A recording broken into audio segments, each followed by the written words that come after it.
Holidays-nale, adu namma GT Holidays da. GT Holidays, South India's #1 travel brand. You know you are special when you're with GT Holidays.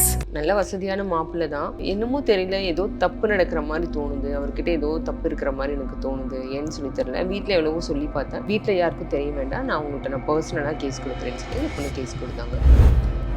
ஏதோ ரெகுலராக அவன் medicines எடுத்துக்கிறான் அப்படிங்கிற மாதிரி எங்களுக்கு தெரிஞ்சிச்சு. அது என்ன ஏதுன்னு சொல்லி பார்க்கலான்னு சொல்லி பார்த்தா நாங்கள் எங்களால் அந்த ஹாஸ்பிட்டல்லேருந்து பையன் ரொம்ப சிரிச்சு ரொம்ப ஒரு மாதிரி தன்னை ரொம்ப பிரிஸ்கா வச்சுக்கணும், ரொம்ப எல்லாத்துலேயும் ஜோவியலா பழகிற மாதிரி, மற்றவங்களுக்கு பிடிச்ச மாதிரி நடக்கிறதுக்குன்னு ஆக்ட் பண்ணுவாங்க. கஷ்டப்பட்டு இவரோட பிளட் சாம்பிள் எடுத்து அப்படியெல்லாம் பார்த்ததுல தான் இவருக்கு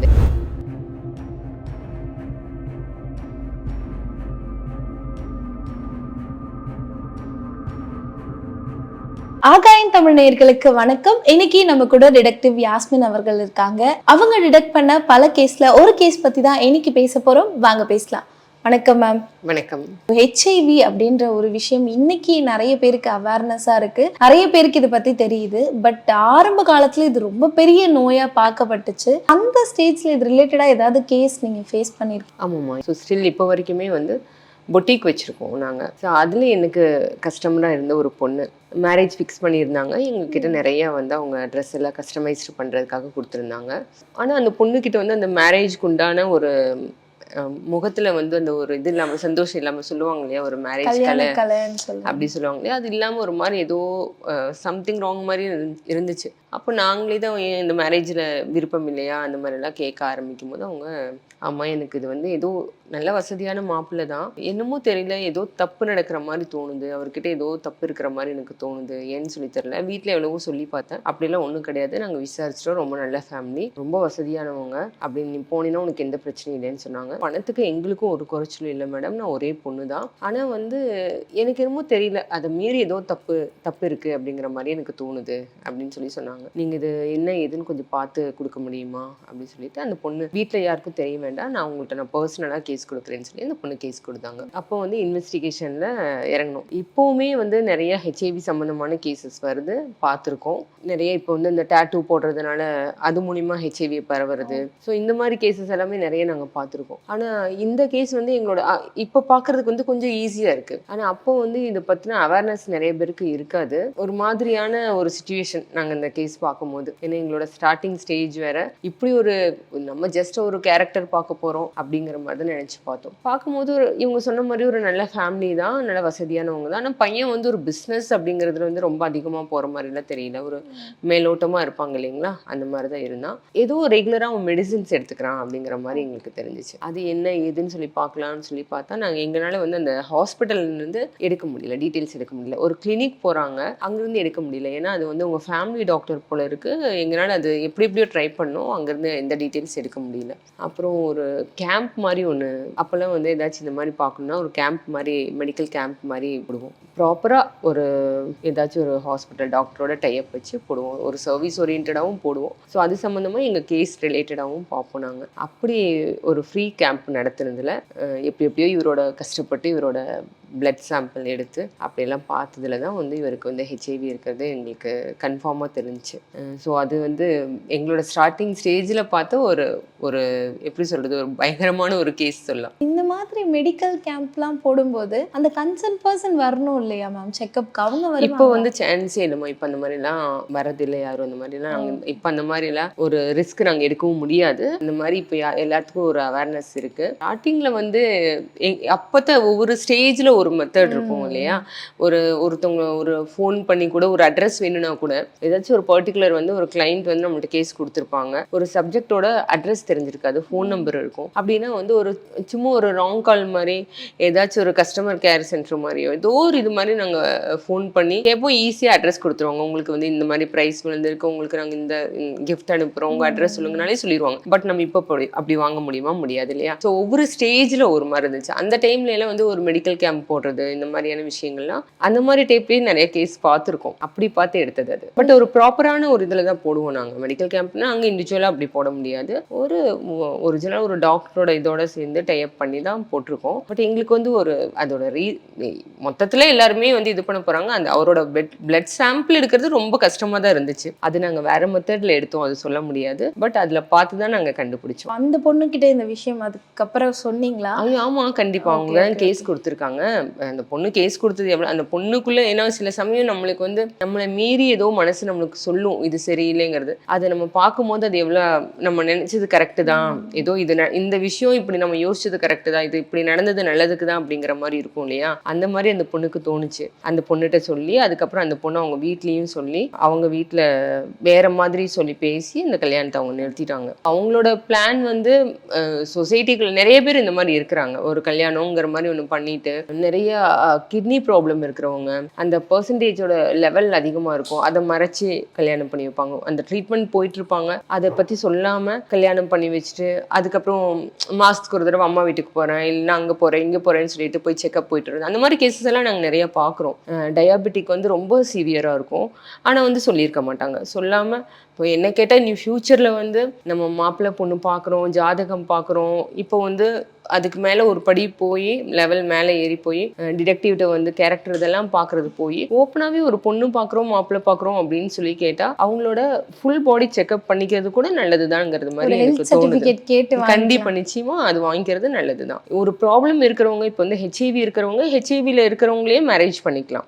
அதுவுமே இப்போ ஒரு நார்மலான ஒரு நோய் தான் ஆயிடுச்சு, அதுக்குண்டான ஒரு டேப்லெட்ஸ் எடுத்து ஒரு கரெக்டான ஒரு அவேர்னஸ்ல இருந்தாங்கன்னா அவங்க வந்து நல்ல ஆரோக்கியமா வாழ முடியும். அந்த மாதிரி ஒவ்வொரு நோய்க்கும் ஒவ்வொரு இது இருக்கு. ஏமாத்தி பண்ணக்கூடாது இல்லையா. அது ஆப்போசிட்ல நம்ம ஓப்பனா இதை சொல்லி கல்யாணம் பண்ணிக்கிட்டோம்னா பரவாயில்ல.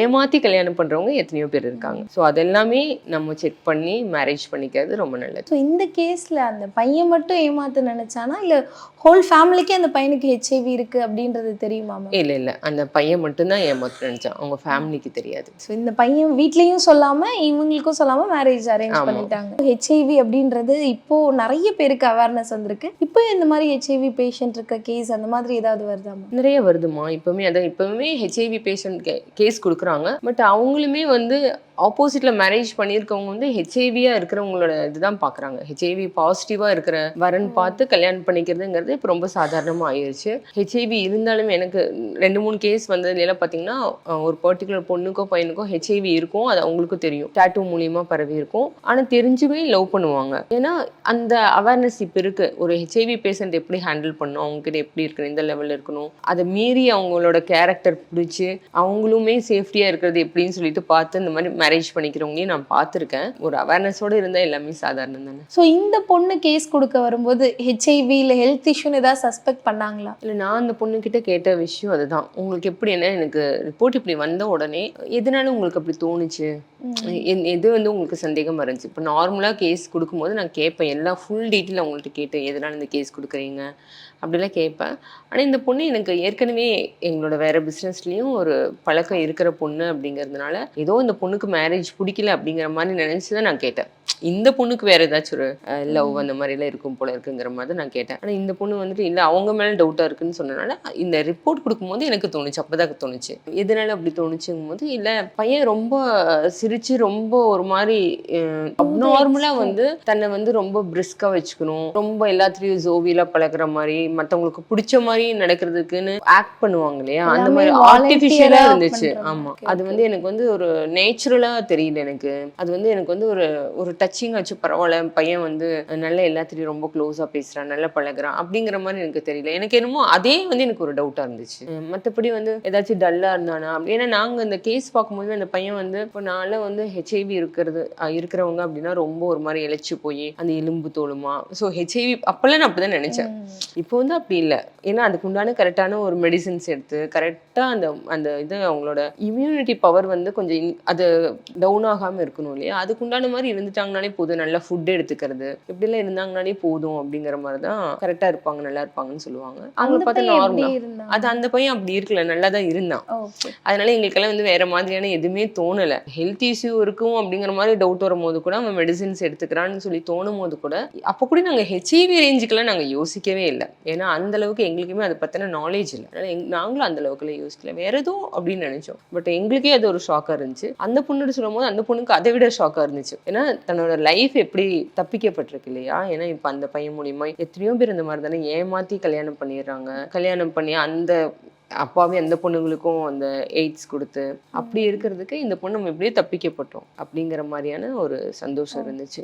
அந்த பொண்ணோட ஃபேமிலி அம்மா அப்பா கிட்ட வந்து நீங்க சொன்னீங்களா இல்லை அவங்களே டைரக்டா சொல்லிட்டாங்களா? இல்லை, நாங்கள் இந்த பொண்ணு மூலியமா சொல்லிட்டு தான் சொன்னோம். அதுக்கப்புறம் அவங்க அம்மா அப்பா வந்து எங்கிட்ட வந்து பேசினாங்க. நேராவே ஆமாம், பேசினாங்க. பேசும்போது அவங்களுக்கு பயங்கர கோபம் இருந்துச்சு. இருந்தாலும் இது ஒரு பெரிய விஷயம் ஆக்க வேண்டாம் அப்படிங்கிறதுனால அவங்க கிட்ட நான் சொன்னது வந்து நீங்கள் இது ஓப்பனாக சொல்லுங்கிற மாதிரி தான் சொன்னேன். கேஸ் பார்த்த மாதிரி இல்லாமல் உங்களுக்கு வேற மாதிரி தெரியுங்கிற மாதிரி சொல்லிட்டு இதுலேருந்து வெளியே வந்துருங்கன்னு தான் நான் சொன்னேன். பட் அவங்க வந்துட்டு இல்லை மேடம், இது தேவையில்லாமல் பிரச்சனை இது பண்ண வேண்டாம், ஏன்னா என் பொண்ணுக்கு நான் அடுத்த இது பார்க்கணும், வரன்னு பார்த்து கல்யாணம் பண்ணணும், இது ஒரு தேவையில்லாமல் பிரச்சனை பண்ணி நாங்கள் இது பெருசு பண்ண விரும்பல அப்படி சொல்லிட்டாங்க. ஸோ இப்போ ஹெச்ஐவி பேஷண்ட் இந்த மாதிரி இருக்கிறவங்க ஃபர்தராக கல்யாணம் பண்ணணும் அப்படின்னு நினைச்சா, ஏன்னா இவருக்கு இருக்கு, அதை மறைச்சு கல்யாணம் பண்ண ட்ரை பண்ணாரு, பட் ஃபர்தராக அவங்களுக்கு கல்யாணம் பண்ணணும் அப்படின்னா ஏதாவது ஆப்ஷன் இருக்காமா? அதாம்மா, இப்போ வந்து ஹெச்ஐவி பேஷண்ட்டே வந்து இப்போ எப்படி ஃபிசிக்கலி சேலஞ்சு பர்சன்ஸ் வந்து அதே மாதிரி இருக்கிறவங்கள மேரேஜ் பண்ணிக்கிறாங்க. இல்லை அந்த மாதிரி இருக்கிற பர்சன்ஸ் வந்து நல்லா இருக்கிறவங்க விரும்பி கல்யாணம் பண்ணுறவங்க இருக்காங்க இல்லையா, விடோவாக இருக்கிறவங்க,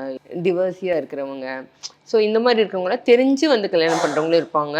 இல்லை கல்யாணமே ஆயிருக்காது, இவங்களுக்கு ஆப்போசிட் பர்சனுக்கு இவங்களை ரொம்ப பிடிச்சிருந்துருக்கலாம், கல்யாணம் ஆயிருக்காது, அதனால பரவாயில்ல. அந்த மாதிரி வந்து நானே பார்த்துருக்கேன் கேசஸ். பார்த்ததுல வந்து லவ் பண்ணியிருக்கேன், அவங்களுக்கு ஹெச்ஐவி இருக்குது தெரியும், ஆனால் அவங்க எங்கிட்ட சொல்லியிருக்காங்க, ஏன்னா அவங்களுக்கு இந்த மாதிரி டேட்டூ போட்டு வந்திருக்கு, ஆனால் நான் அவங்கள ரொம்ப சீரியஸாக லவ் பண்ணுறேன், பட் வேறு ஏதாச்சும் இஷ்யூ இருக்கும், அதில் வந்து எங்கிட்ட வந்து கேஸ் பார்க்க சொல்லுவாங்க. வேறு ஏதோ ப்ராப்ளம் இருக்கிறனால, ஹெல்த் இஷ்யூ இல்லாமல் வேறு ஏதாச்சும் அவங்களோட கேரக்டர் சேஞ்சஸ் அந்த மாதிரி இருக்கிறதுல பார்க்க சொல்லி கொடுத்துருக்காங்க. ஸோ இப்போ வந்து ஹெச்ஐவி இருக்கிறவங்களே ஹெச்ஐவி மேரேஜ் பண்ணிக்கிறவங்களும் இருக்கிறாங்க, ஹெச்ஐவியாக அந்த பாசிட்டிவ் இருக்கிறவங்களா, இல்லை அப்படி இல்லாமல் ஒன்றுமே இல்லாமல் நார்மலான பர்சன்ஸும் மேரேஜ் பண்ணிக்கிறவங்க இருக்காங்க. பட் எதுவாக இருந்தாலும் ஏமாத்தாமல் அவங்களோட விருப்பத்தோட சொல்லி பண்ணிட்டாங்கன்னா நமக்கு பிரச்சனை இல்லை. ஸோ இவ்வளோ நேரம் எங்கள் கூட இருந்து நீங்கள் டிடெக்ட் பண்ண பல கேஸில் ஒரு கேஸ் பற்றி எங்களுக்கு சொன்னதில் ரொம்ப மகிழ்ச்சிங்க. நன்றி. நன்றிம்மா. Holidays-nale, adu namma GT Holidays da. GT Holidays, South India's #1 travel brand. You know you are special when you're with GT Holidays.